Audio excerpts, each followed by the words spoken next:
El fantasma de Janet, R.L. Stevenson. El reverendo Murdoch Soulis era ministro de la parroquia de Balwearie, en las pantanosas tierras del valle de Dul. Aquel viejo de rostro severo y frío vivía completamente aislado en la pequeña rectoría que está bajo la roca de Hanging Sow y que era cuidadosamente evitada al anochecer por los aldeanos. El reverendo tenía una mirada muy particular, inquieta, asustada y huidiza. Parecía estar contemplando, a través de las tormentas del tiempo, los terrores de la eternidad. Los jóvenes que se preparaban con él para recibir la Santa Comunión quedaban muy asustados por su modo de hablar. Tenía un sermón en especial que repetía todos los domingos, perfeccionando en cada misa la evocación del horror y la crueldad del infierno.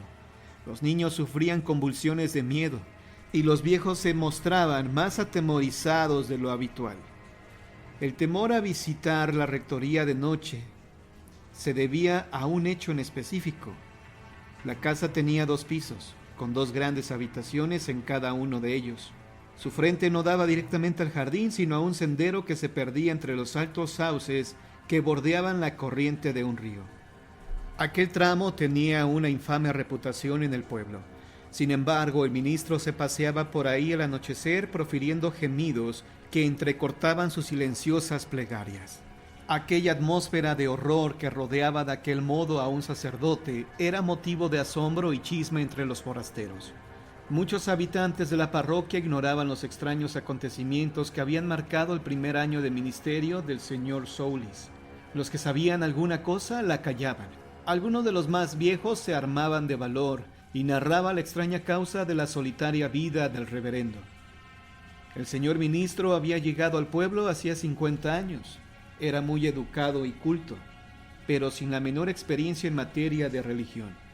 La gente desconfiaba de su juventud y decía que había permanecido demasiado tiempo en la universidad. Se preguntaban cómo iría a llevar la parroquia a un joven que llegaba cargado de libros de teología y que se pasaba todo el día y parte de la noche escribiendo. Empujados por sus preocupaciones, los aldeanos le contrataron a una mujer para que le cuidara la rectoría y le preparara de comer, la anciana Janet McClure. Pero muchos no estuvieron de acuerdo, porque Janet era mal vista por los más distinguidos habitantes del pueblo. Tuvo un hijo soldado de caballería, y nadie conocía al padre. Hacía 30 años que no comulgaba. Se decía que seguramente tenía tratos con el demonio. El reverendo tomaba estos comentarios como supersticiones propias de la ignorancia. Cuando corrió la voz de que Janet iba a servir en la rectoría, la gente se enfureció contra ella. Janet, generalmente tranquila, se puso furiosa ante los chismes del pueblo y comenzó a vociferar todos los días de la manera más indecente contra los habitantes de Balwearie. Las buenas mujeres se molestaron muchísimo y fueron a amarrarla entre todas y le arrancaron la falda. Luego la arrastraron pueblo abajo para tirarla al río y ver si era o no una bruja, si flotaba o se hundía. Justo cuando iban a concretar su labor, apareció el nuevo ministro. «Mujeres», dijo con voz imponente, «les ordeno en nombre de Dios que la dejen en paz». Janet corrió hacia él enloquecida de horror e hincándose le rogó que le salvara de aquellas comadres. Y ellas, por su parte, le contaron al ministro todo lo que sabían y algo más. «Mujer», le preguntó el ministro a Janet, «¿eso es cierto?» «Claro que no, señor ministro. Aparte de lo del niño, he sido una mujer decente toda mi vida». «¿Renunciarás en nombre de Dios y ante mí, su ministro, al diablo y a sus obras?» Janet hizo una mueca que asustó a los presentes, pero al final alzó la mano y renunció al diablo delante de todos. El señor se despidió de las mujeres y ofreció el brazo a Janet para llevarla hasta la puerta de su casa. Aquella noche se rezó más que de costumbre, y cuando llegó el día había tanto miedo sobre Balwearie que nadie salió de su casa, porque ahí estaba Janet, bajando por el pueblo. Janet o algo parecido, nadie podía decirlo, con el cuello torcido y la cabeza ladeada, como el cadáver de un ahorcado, y con una mueca en la cara como la de un difunto desenterrado. Poco a poco se fueron acostumbrando a su horrenda figura, e incluso le hicieron preguntas sobre su estado. Pero Janet ya no pudo hablar como una mujer cristiana. Solamente balbuceaba y hacía rechinar los dientes. Muchos aldeanos no le dieron a aquella criatura el nombre de Janet, pues aseguraban que la que ellos habían conocido estaba sepultada en el infierno. No había manera de convencer o contener al ministro. Predicaba sobre la crueldad de la gente que le había provocado a esta anciana un derrame cerebral, así que se la llevó a vivir con él a Hanging Sao. Pasó el tiempo, el ministro seguía escribiendo hasta tarde, y Janet iba y venía por todas partes sin hablar con nadie, por convicción propia y porque la gente del pueblo se espantaba de verla, y no quería tener ningún trato con ella. A finales de julio hizo un calor insoportable en Balwearie. La sequía atormentaba a los hombres y a las bestias. Ninguno la pasó tan mal como el señor Soulis. No podía dormir ni comer, según decía, y deambulaba por los campos como un poseso. Cerca de Hanging Sao hay un trozo de tierra con una puerta de hierro que en los viejos tiempos era el cementerio. El señor Soulis estaba encaprichado con él. Ahí meditaba sus sermones. Un día, cuando casi llegaba, vio primero 2, luego 4 y después 7 cuervos volando bajo y pesado en círculo sobre el cementerio. Se percató de que algo anormal había en el comportamiento de aquellas aves. Siguió caminando y se encontró a un hombre, o la apariencia de un hombre, sentado sobre una tumba. Era de gran estatura y negro como el infierno. Tenía unos ojos muy extraños. El señor Soulis había oído hablar de los hombres negros muchas veces, y se sentía intimidado por este. A pesar del calor que hacía, comenzó a sentir frío. Tomando fuerza, se decidió a hablarle. ¿Es usted forastero en este lugar? El hombre negro no contestó nada. Se puso en pie y caminó sin dejar de mirar al ministro. Y en un instante saltó el muro y corrió como un desenfrenado en dirección a la rectoría. El señor Soulis lo siguió con toda la velocidad que pudo y llegó al sendero, pero no había nadie ahí. Revisó el jardín y entró a la rectoría, mas no halló rastro del aparecido. Janet estaba con su cuello torcido y nada alegre de ver al ministro, que ante la vista de la anciana volvió a experimentar aquel escalofrío que sintiera en el cementerio. «Janet», le dijo, «¿has visto un hombre negro?» «¿Un hombre negro? ¡Qué espanto! No hay ninguno en Balwearie», respondió con dificultad, resoplando como si tuviera una piedra en la boca. El ministro se fue a su despacho, largo, bajo, oscuro, mortalmente frío en invierno. Ahí se sentó y pensó en todo lo que había ocurrido desde su llegada a Balwearie. No podía apartar su pensamiento del aparecido del cementerio, e incluso llegó a sentir que estaba a su lado. Finalmente se asomó a la ventana para tranquilizarse y vio a Janet de espaldas haciendo la comida. Ella se dio la media vuelta y él le vio la cara, y entonces entendió por qué la gente decía que hacía tiempo que estaba sin vida y que aquello era un fantasma revestido de carne. Janet cantaba con su cara deforme, pero nadie hubiera podido entender lo que decía. El señor Soulis sintió que el asco se le enroscaba en los huesos, pero se torturaba entre este rechazo que sentía al verla y la piedad de ayudar a una vieja enferma y necesitada. Rezó por el alma de los dos y fue a acostarse. Esa fecha nunca ha sido olvidada en Balwearie. La noche del 17 de agosto de 1712 fue la más calurosa de todas. El sol bajaba entre las nubes de aspecto siniestro. Al ponerse, el cielo estaba negro, como un pozo, ni una estrella, ni un soplo de viento. No podía uno verse las manos delante de la cara. Con todo lo que tenía en su mente, no era fácil que el señor Soulis durmiera. Se revolvía en su cama en duermevela y se despertaba de pronto. Escuchaba los ruidos de la noche. A ratos un perro aullaba en el páramo, como si hubiera muerto alguien. Oía espectros que le decían cosas al oído. Veía fuegos fatuos en la habitación. Se creía enfermo, y enfermo estaba, aunque pocos sospechaban cuál era su enfermedad. Por fin, en un momento de lucidez, el ministro se sentó en su cama y se puso a reflexionar sobre la relación del hombre negro con Janet. Uno de ellos o ambos eran espectros. Y justo en aquel momento, en la habitación de Janet, que estaba junto a la suya, Hubo un alboroto como de hombres que lucharan, y luego un ruido fuerte de algo que caía, mientras el viento golpeaba los cuatro costados de la casa. Después reinó nuevamente el silencio. El señor Soulis prendió una vela y en 3 pasos estuvo ante la puerta de Janet. Entró y miró alrededor de él. No se escuchaba nada y solo se veía las sombras que bailaban junto a la vela. De repente, el ministro sintió que se le paralizaba el corazón. Un soplo helado le recorrió la espalda. ¡Qué visión tan espantosa para los ojos de un hombre! Janet estaba colgada de un clavo, la cabeza sobre el hombro. Los ojos le saltaban de las órbitas, la lengua le salía de la boca y tenía los talones a medio metro del suelo. «Dios nos perdone a todos», dijo el señor Soulis. «La pobre Janet está muerta». Se acercó al cadáver y se puso a temblar fuertemente, ya que por alguna artimaña que ningún hombre podía explicar, la mujer colgaba de un simple clavo y de un miserable hilo de coser. Es terrible encontrarse solo, de noche, con semejantes prodigios de las tinieblas. El señor Soulis salió y cerró la puerta detrás de él.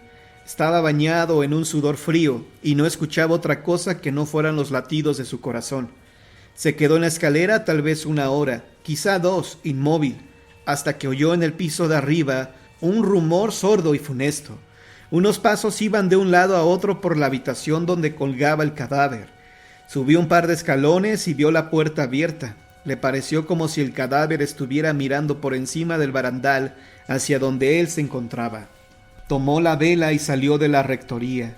La noche era negra. A lo lejos se escuchaban aquellos pasos inhumanos bajando pesadamente la escalera.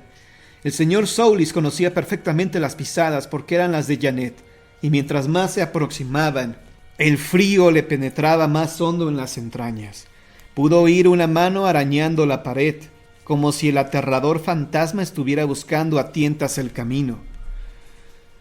La llama de la vela tembló. Ahí estaba el cadáver de Janet, la ahorcada, con su camisón de lana tosca y su gorro negro de lienzo, con la cabeza inclinada sobre el hombro y con su mueca aún en la cara. No permaneció parada mucho tiempo. Comenzó a caminar enteramente hacia el señor Soulis. Toda la vida de su cuerpo, toda la fuerza de su espíritu brillaban en los ojos del ministro. Parecía como si Janet quisiera hablar, pero le faltaran palabras. Entonces alzó el brazo izquierdo. Sopló un viento fuerte. La vela se apagó. Los sauces gimieron. El señor Soulis supo que había llegado el final. «¡Bruja hechicera! ¡Demonio!», gritó. «Por el poder de Dios, te ordeno que te vayas. Si estás muerta, a la tumba, y si estás condenada, al infierno». Y en aquel momento, la propia mano del Señor golpeó desde los cielos aquel horror. El viejo cadáver reseco de la hechicera, durante tanto tiempo mantenido fuera de la tumba y movido incansablemente por demonios, se derrumbó como un montón de azufre y cayó en cenizas sobre el suelo. Se desató una lluvia torrencial y el señor Soulis bajó al pueblo gritando. Al día siguiente, John Christine vio al hombre negro junto al puente al dar las 6. Antes de las 8 pasó junto a la taberna, y luego lo vieron andando a toda prisa por las colinas. Es difícil dudar que fue él quien habitó durante tanto tiempo el cuerpo de Janet. Esta fue una dura prueba para el ministro. Durante mucho tiempo estuvo delirando en cama, y desde entonces hasta ahora ha sido el hombre que hoy conocéis.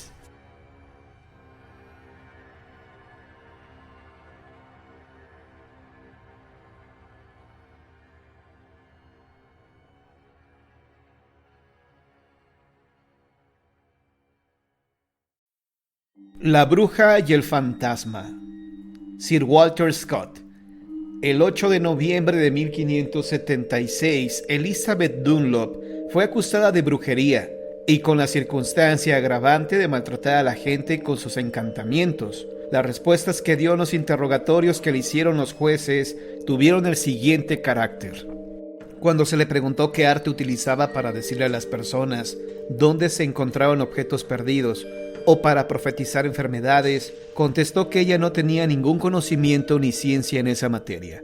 pero que cuando alguien le preguntaba acerca de estas cuestiones, utilizaba a Tom Reid, que había fallecido en la guerra en 1547, el cual resolvía cualquier problema que ella le planteara. Lo describió como un hombre de edad avanzada, muy respetable, con una larga barba blanca y vistiendo una enorme gabardina gris en conjunto con un sombrero negro y una varita blanca que siempre sostenía en la mano. Al interrogarla acerca de su primera entrevista con aquel misterioso hombre, Elizabeth Dunlop dio una explicación patética de los desastres que la aquejaban y de cómo esa suerte había logrado la coincidencia necesaria para que se conocieran. Caminaba para llevar a pastar las vacas, llorando amargamente, pues se le había muerto una. Esto sumado a que su marido y su hijo estaban gravemente enfermos. Ella misma estaba debilitada, pues acababa de parir.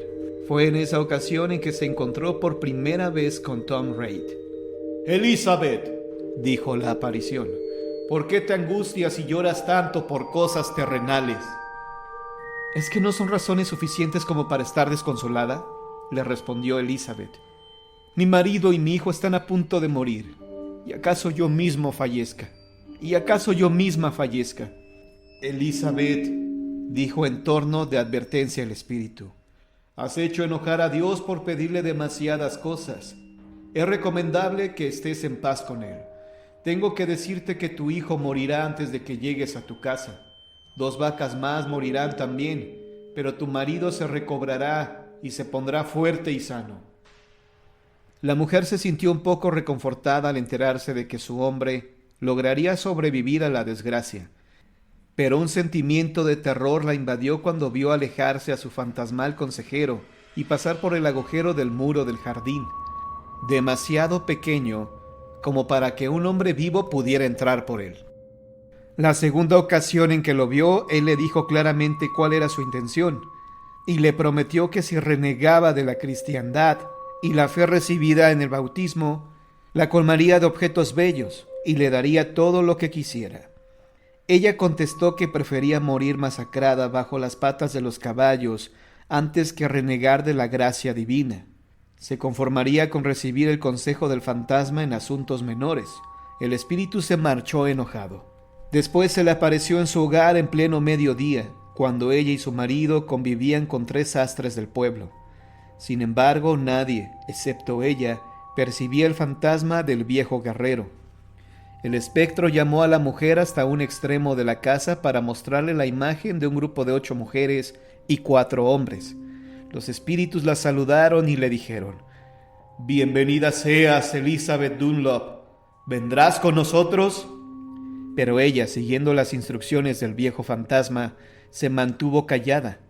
Esas personas comenzaron a hablar en una lengua extraña, diabólica, y al poco rato se fueron, dando unos aullidos repugnantes.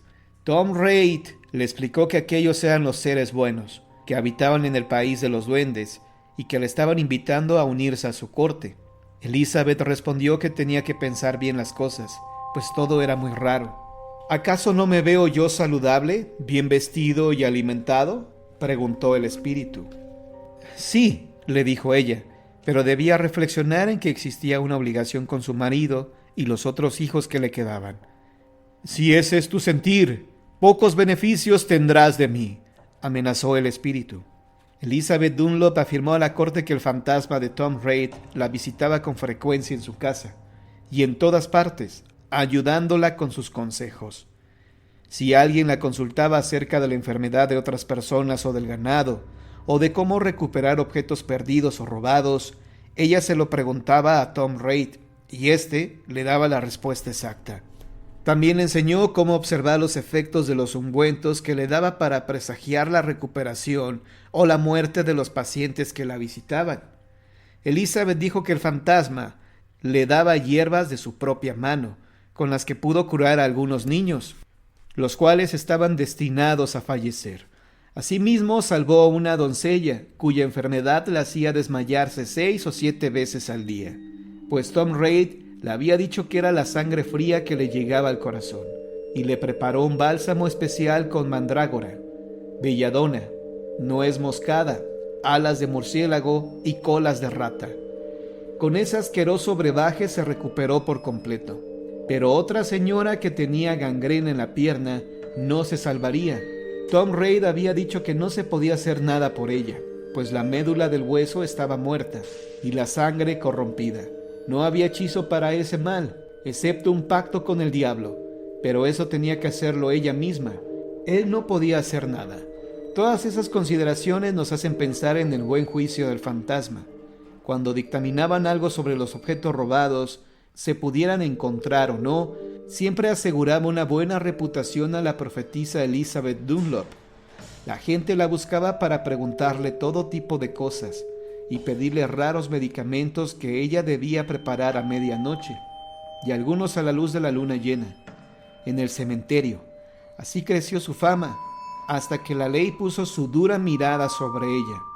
Fue sometida a crueles tormentos para que diera más detalles sobre su demoníaca relación con el espíritu.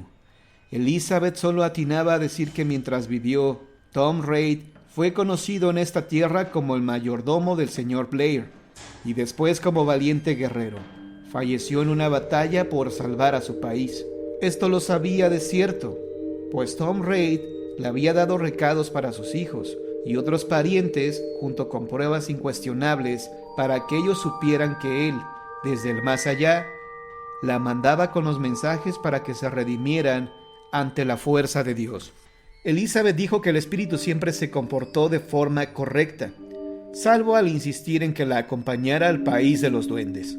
Les confió que el fantasma se paseaba por sitios públicos y que se lo había encontrado en más de una ocasión en el cementerio, que se mezclaba con los vivos sin que nadie, salvo ella, notara su presencia. Tom Reid le dijo que había espíritus que solo ciertas personas podían ver, pero que todos verían alguno antes de fallecer.